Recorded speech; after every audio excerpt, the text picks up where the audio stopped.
Alright, let's get this outside breezed up.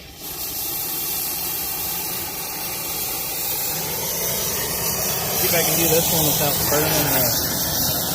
burning the surround like I did the other side. It was on the inside though. I still gotta go put nitro on that other side and charge him up. He's all ready to go.